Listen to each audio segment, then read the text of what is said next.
Mohon maaf Pak, bisa dimulai sekarang? Silakan. Baik. Sebelumnya selamat pagi, salam sejahtera untuk kita semua. Tabi pun. Ya, Yang terhormat Bapak Dr. Chandra Ertikanto MPD dan Bapak Dr. Muhammad Nur Wahidin MPD selaku dosen pengampu mata kuliah belajar dan pembelajaran, serta rekan-rekan sekalian yang berbahagia. Puji dan syukur mari kita panjatkan kehadirat Tuhan Yang Maha Esa, karena berkat rahmat dan hidayahnya kita masih diberi kesempatan untuk berjumpa kembali dalam mata kuliah belajar dan pembelajaran kali ini. Adapun materi yang akan kelompok kami sampaikan kali ini adalah tentang mengaplikasikan teori behavioristik dalam pembelajaran.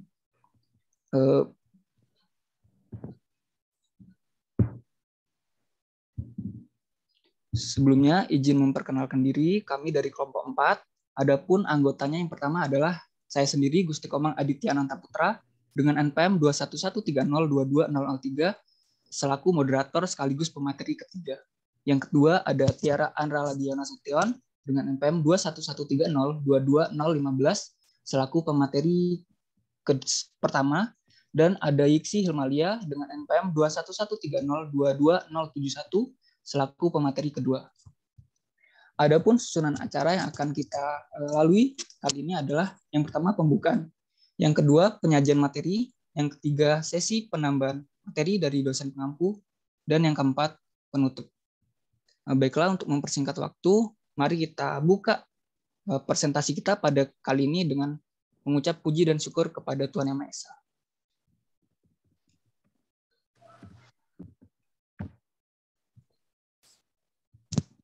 Untuk materi yang pertama akan disampaikan oleh Saudari Tiara Andra Ladiana Sution. Kepada Saudari dipersilakan. baik, terima kasih moderator atas kesempatannya. Di sini saya akan mempresentasikan tentang pengertian teori belajar behavioristik. Bisa di next.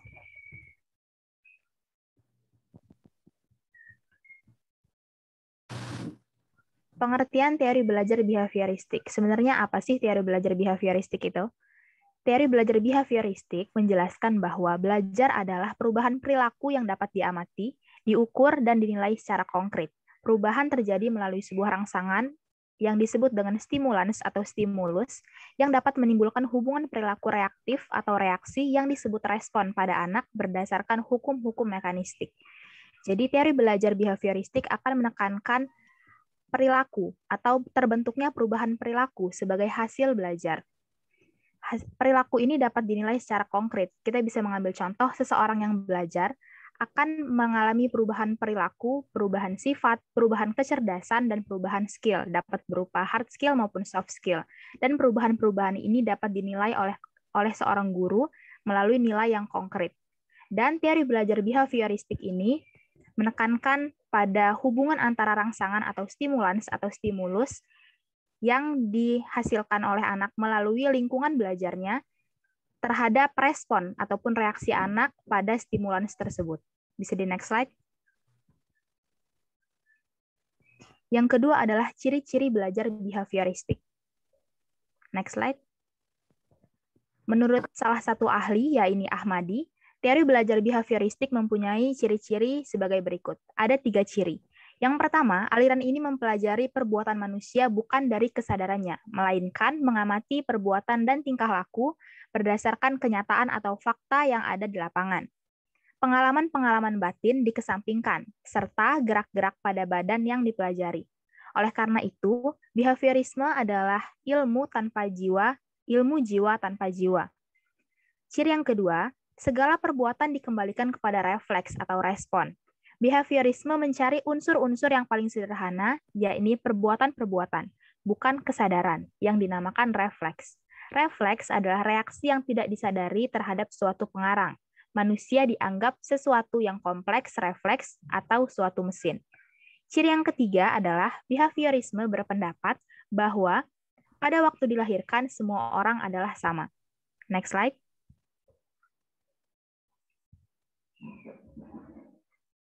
Dari yang telah saya sampaikan tadi, dapat kita ambil kesimpulan bahwa secara keseluruhan, ciri-ciri behavioristik antara lain yang pertama adalah mempelajari perbuatan manusia bukan dari kesadarannya. Yang kedua, segala perbuatan dikembalikan kepada refleks atau respon. Yang ketiga, mementingkan pengaruh lingkungan atau stimulans. Yang keempat, mementingkan bagian-bagian atau elementalistik. Yang kelima, mementingkan peranan reaksi. Yang keenam, mengutamakan mekanisme terbentuknya hasil belajar. Yang ketujuh, mementingkan sebab-sebab di waktu yang lalu. Yang terakhir, yaitu yang ke-8 adalah mementingkan pembentukan kebiasaan dalam pemecahan problem. Ciri khasnya adalah trial dan error. Next slide. Selanjutnya kita akan membahas tentang prinsip-prinsip teori belajar behaviorisme. Teori belajar behavioristik menerapkan prinsip penguatan stimulus respon. Maksudnya adalah pengetahuan yang terbentuk melalui ikatan stimulus respon akan semakin kuat bila diberi penguatan. Penguatan tersebut terbagi atas penguatan positif dan penguatan negatif. Prinsip-prinsip behavioristik antara lain adalah: yang pertama, objek psikologi adalah tingkah laku. Yang kedua, semua bentuk tingkah laku akan dikembalikan pada refleks. Yang ketiga, mementingkan pembentukan kebiasaan. Yang keempat, menekankan pada pengaruh lingkungan terhadap perubahan perilaku. Yang kelima, menggunakan prinsip penguatan, yakni untuk mengidentifikasi aspek yang diperlukan dalam pembelajaran dan untuk mengarahkan kondisi agar peserta didik dapat mencapai sebuah peningkatan yang diharapkan oleh seorang guru. Yang keenam, mengidentifikasi karakteristik peserta didik atau siswa untuk menetapkan pencapaian, yaitu tujuan pembelajaran. Yang terakhir, lebih menekankan pada hasil belajar daripada proses pembelajaran. Sekian materi yang dapat saya sampaikan, saya kembalikan ke moderator. Baik, terima kasih Tiara. Untuk materi selanjutnya akan dilanjutkan oleh Iksi Hilmalia. Kepada Iksi dipersilakan. Baik, terima kasih Gusti. Bisa next slide. Ya baik, materi yang akan saya sampaikan yaitu beberapa prinsip menurut Mukinan. Antara lain, yang pertama, teori behavioristik beranggapan bahwa dinamakan belajar adalah perubahan tingkah laku. Seseorang dikatakan telah belajar jika yang bersangkutan dapat menunjukkan perubahan tingkah laku. Kemudian yang kedua adalah teori ini beranggapan yang terpenting dalam belajar adalah adanya stimulus dan respons. Karena hal ini yang dapat diamati. Sedangkan apa yang terjadi dianggap tidak penting karena tidak dapat diamati. Kemudian yang ketiga adalah penguatan. Yakni apa saja yang dapat menguatkan timbulnya respons yang merupakan faktor penting dalam belajar. Kemudian yang keempat, belajar menurut pandangan teori behavioristik.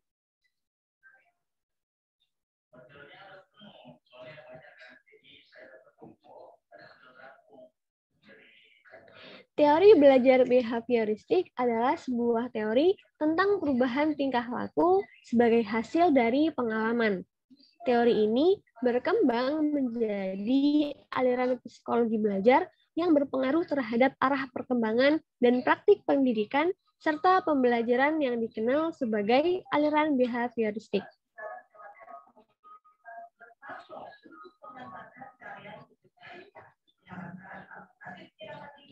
Kemudian yang kelima ada penerapan teori belajar behavioristik dalam pembelajaran.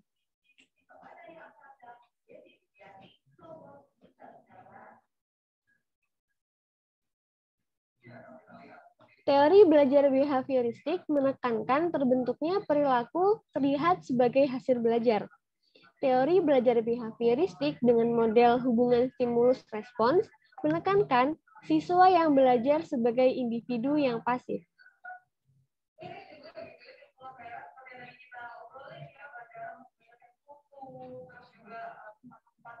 Kemudian yang keenam adalah pendapat teori behavioristik dari para tokoh tentang belajar dan pembelajaran.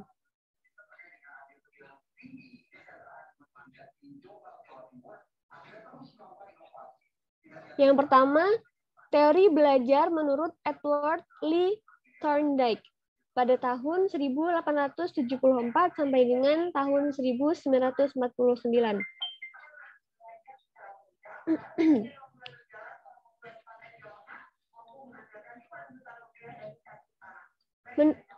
Menurut Thorndike, belajar adalah proses interaksi antara stimulus dan respon. Stimulus yaitu apa saja yang dapat merangsang terjadinya kegiatan belajar seperti pikiran, perasaan, atau hal-hal lain yang dapat ditangkap melalui alat indera. Sedangkan respons yaitu reaksi yang dimunculkan siswa ketika belajar, yang juga dapat berupa pikiran, perasaan, atau gerakan ataupun tindakan. Dari definisi belajar tersebut, maka menurut Thorndike, perubahan tingkah laku akibat dari kegiatan belajar itu dapat berwujud konkret, yaitu yang dapat diamati, atau tidak konkret, yaitu yang tidak dapat diamati. Meskipun aliran behaviorisme sangat mengutamakan pengukuran, namun ia tidak dapat menjelaskan bagaimana cara mengukur tingkah laku yang tidak dapat diamati. Namun demikian, teorinya telah banyak memberikan pemikiran dan inspirasi kepada tokoh-tokoh lain yang kemudian teori Thorndike ini disebut juga sebagai aliran koneksionisme.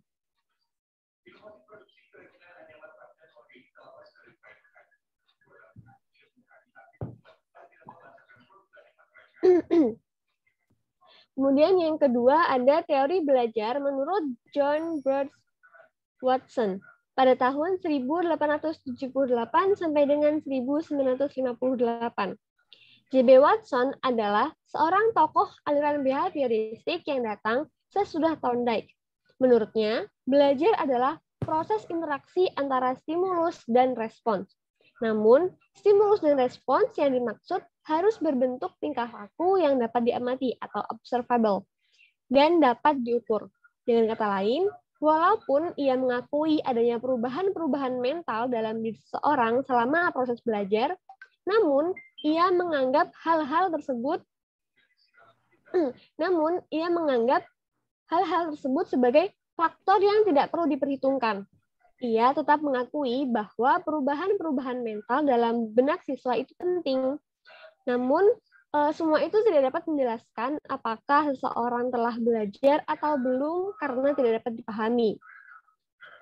Watson adalah seorang behavioris murni karena kajiannya tentang belajar disejajarkan dengan ilmu-ilmu lain seperti fisika atau biologi yang sangat berorientasi pada pengalaman empirik semata, yaitu sejauh dapat diamati dan dapat diukur.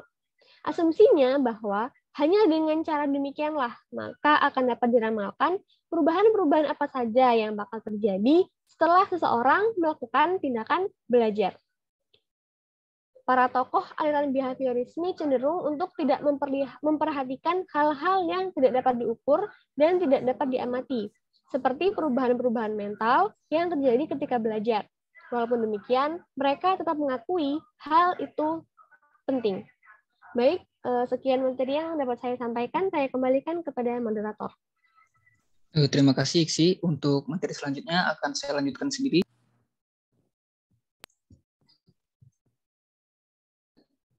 Selanjutnya adalah teori belajar menurut Clark Leonard Wolf pada tahun 1884 sampai dengan tahun 1952.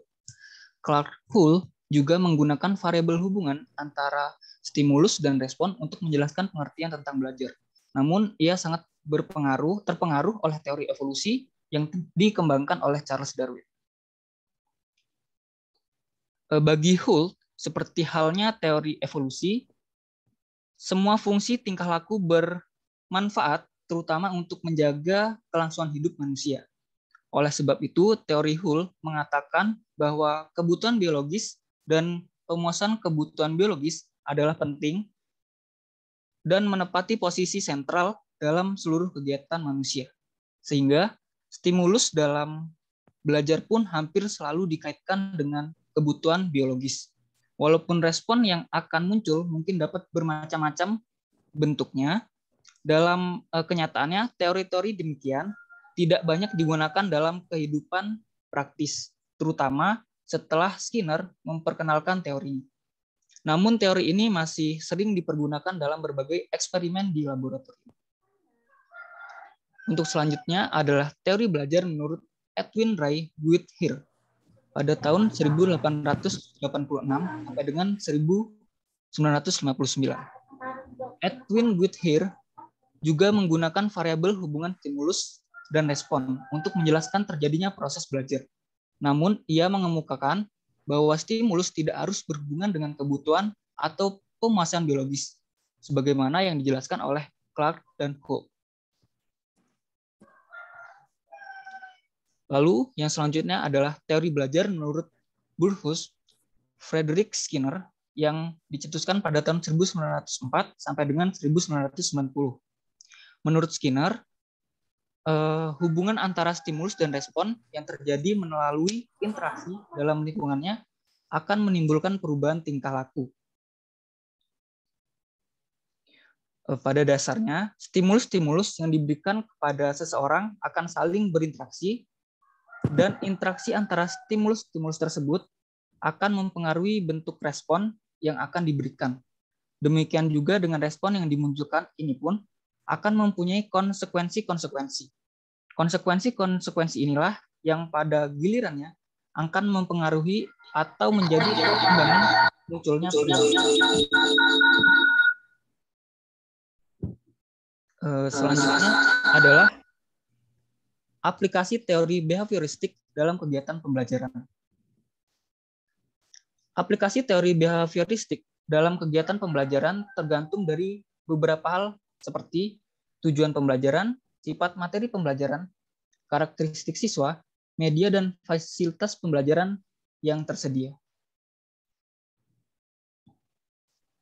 Tujuan pembelajaran menurut teori behavioristik ditekankan pada penambahan pengetahuan, sedangkan belajar sebagai aktivitas atau mimetik yang menuntut siswa untuk mengungkapkan kembali pengetahuan yang sudah dipelajari dalam bentuk laporan, kuis, atau tes.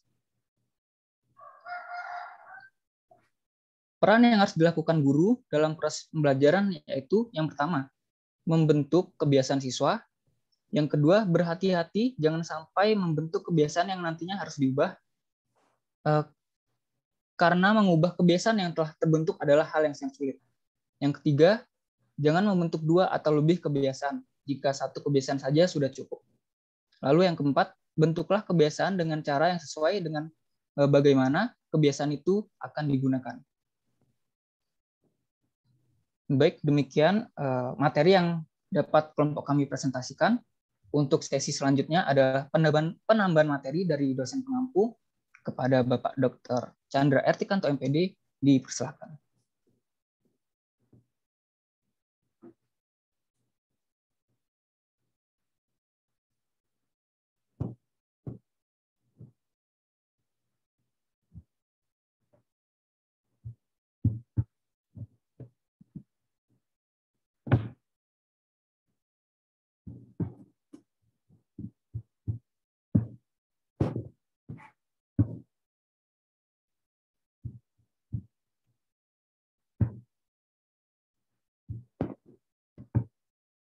Baik,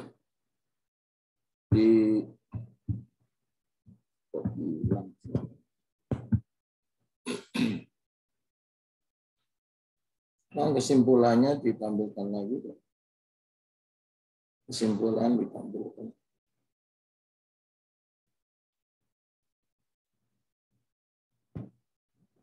Ya, kesimpulan.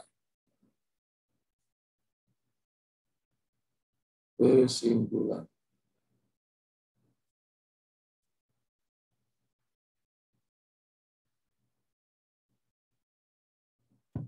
Ini kesimpulannya.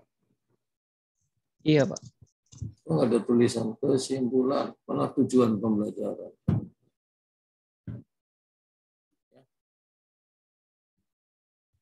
Ininya itu tujuan atau kesimpulan?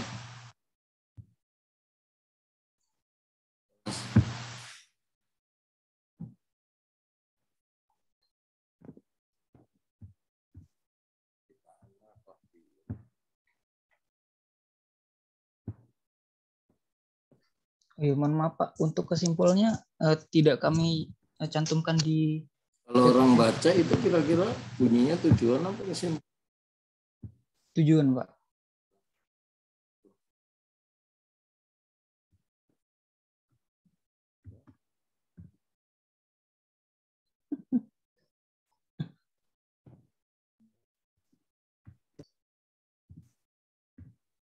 Nah, kelompok ini jawab dong.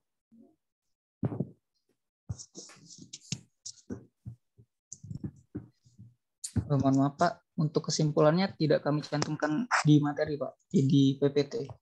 Tapi kami bacakan. Ya harus dong, kan ada menurut siapa ini, pas di sininya kan harus dituliskan kesimpulan.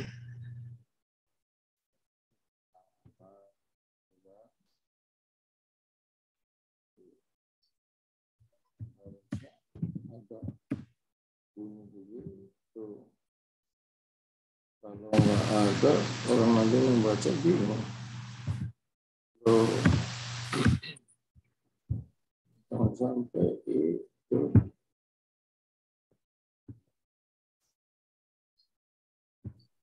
Semua saja nanti kalau membaca itu kan,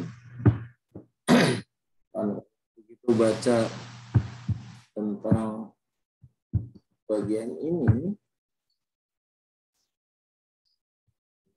dibaca nih bagian ini.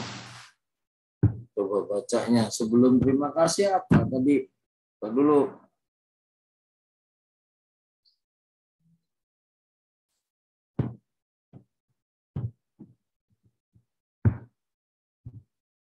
Mana tadi? Yang bilang kesimpulan mana? Nah ini kan. Ini bunyinya apa coba? Dibaca. Tujuan pembelajaran Pak. Dibaca sampai tuntas. Tujuan pembelajaran menurut teori behavioristik ditekankan pada penambahan pengetahuan, sedangkan belajar sebagai aktivitas mimetik yang menuntut siswa untuk mengungkapkan kembali pengetahuan yang sudah dipelajari dalam bentuk laporan, kuis, atau tes. Kalau orang membaca ini aja, ada nggak informasi kesimpulan tentang belajar menurut behavioristik? Ada nggak? Tidak ada, Pak. Tidak ada. Orang membacanya artinya tujuan pembelajaran. Gitu. Jadi harus jelas. Saya tidak akan menambahkan materi. Materi itu kan sudah justru yang perbaiki ini. Tampilkan dengan PPT.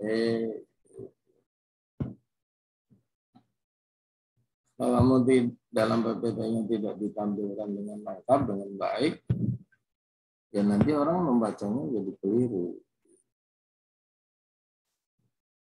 Ya. Supaya diketahui. Jadi kan waktunya sudah diberi waktu 1 minggu untuk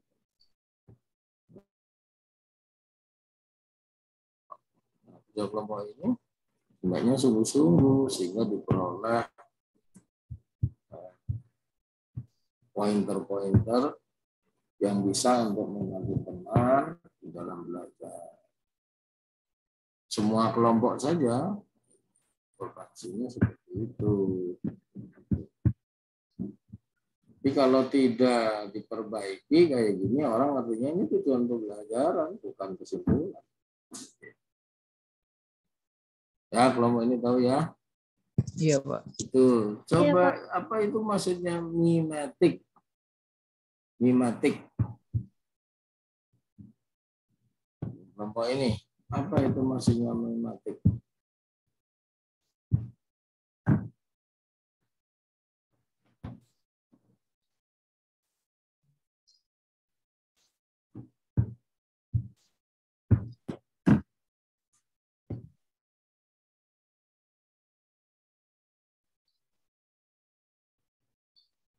Cari di Google, mimetik, apa artinya? Gitu. Izin menjawab, Bapak. Mimetik itu merupakan kata-kata yang menirukan gerakan atau keadaan tanpa bunyi suatu hal, benda atau manusia, Pak. Diulang. Dari Diulang. kata Diulang. mimetik adalah kata-kata yang menirukan Suaranya gerakan putus-putus loh. atau keadaan tanpa bunyi. Suaranya putus-putus. Mimetik adalah kata-kata yang masih putus-putus ya. Bagaimana dengan sekarang, Pak? Ya udah coba. Mimetik adalah kata-kata yang mimetik adalah kata-kata tanpa bunyi suatu hal, benda atau manusia. Kata-kata yang coba diulang. Kata-kata yang menirukan gerakan. Kata-kata yang menirukan gerakan. Misalnya apa? Kata-kata yang menirukan gerakan. Misalnya apa contoh?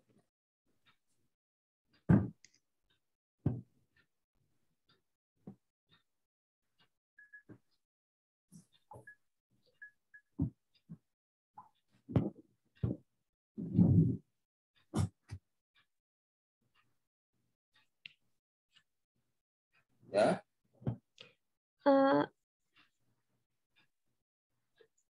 Ini, Pak.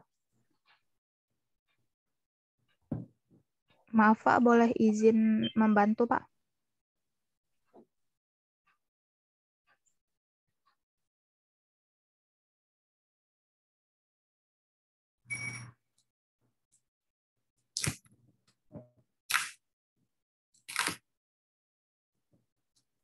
Apa? Kok membantu malah diam? Oh ya, izin menjawab Pak, kalau dalam hal teori behavioristik ini, mimetik ini adalah suatu aktivitas yang menuntut pembelajar atau siswa untuk mengungkapkan pengetahuan yang sudah dipelajari dalam bentuk laporan, yaitu tes, Pak. Diulang, pelan-pelan. Baik, Pak. Mimetik dalam ruang lingkup teori behavioristik ini adalah sebagai aktivitas yang menuntut pembelajar atau siswa untuk mengungkapkan pengetahuannya yang sudah dipelajari dalam bentuk laporan dan juga tes.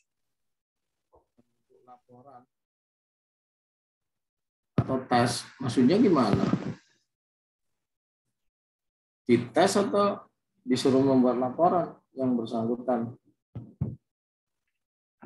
Izin menjawab Pak, maksudnya di sini kalau dalam teori behavioristik itu seorang siswa setelah dia belajar, dia akan dilakukan tes misalnya seperti ulangan gitu Pak di akhir pembelajaran. Jadi dia bisa dites bentuk pemahamannya terhadap pembelajaran tersebut.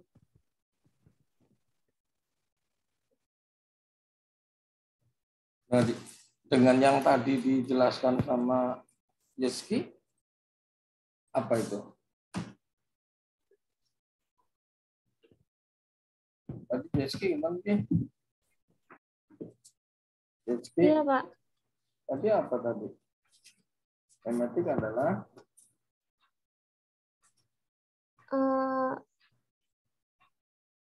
Tiruan, Pak, meniru gerakan. itu apa? Ya? Meniru, Pak. Niru apa? Meniru kata-kata ataupun gerakan. Gimana? Konkretnya gimana? Konkretnya? Meniru kata-kata, gerakan, terus gimana maksudnya? Contohnya apa di situ contohnya?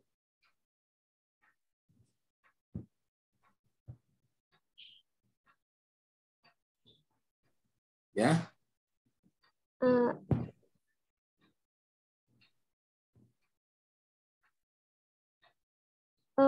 Itu, Pak. Kayak misalnya siswa meniru cara guru menyelesaikan soal begitu, Pak. Gimana?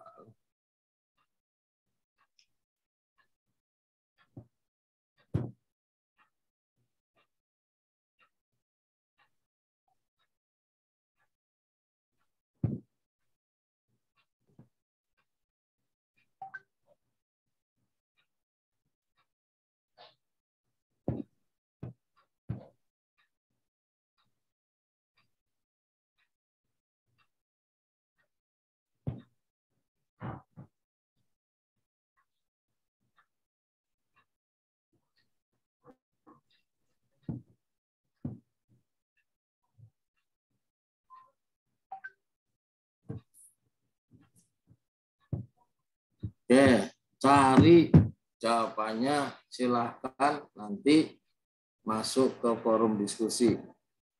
Antara lain itu pertanyaan. Baik, Pak. Ya.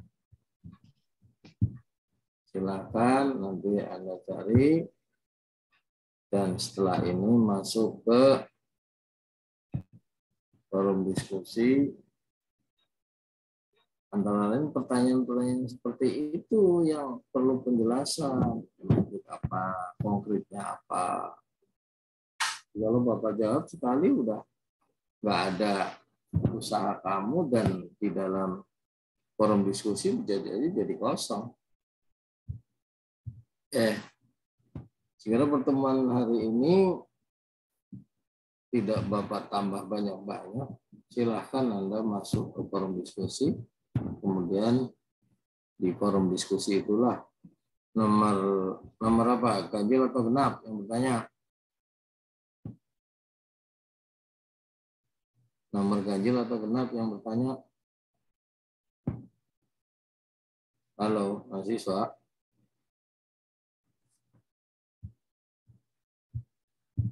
Yang bertanya nomor ganjil atau genap? Genap, Pak. Genap. Silakan nomor genap mengajukan pertanyaan. Ya. Nah, untuk itu Bapak akhiri sama-sama kita membaca lafaz hamdalah. Alhamdulillah. Selamat pagi. Bapak izin. Terima kasih. Terima kasih, Pak. Terima kasih, Terima Pak. kasih, Pak. Terima kasih, Pak. Pak.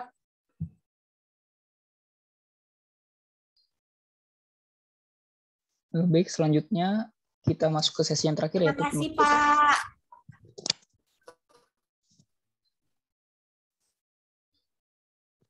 Demikian rangkaian acara demi acara yang telah kita lalui bersama. Atas lebih dan kurangnya saya mohon maaf, dan kepada Tuhan saya mohon ampun. Saya akhiri, selamat pagi. Ya, selamat pagi. Terima kasih. Selamat pagi. Selamat pagi, Pak. Pagi, Pak.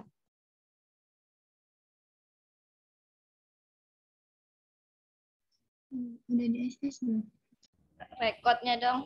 Enggak di SS ya? Recordnya belum dimatiin ya?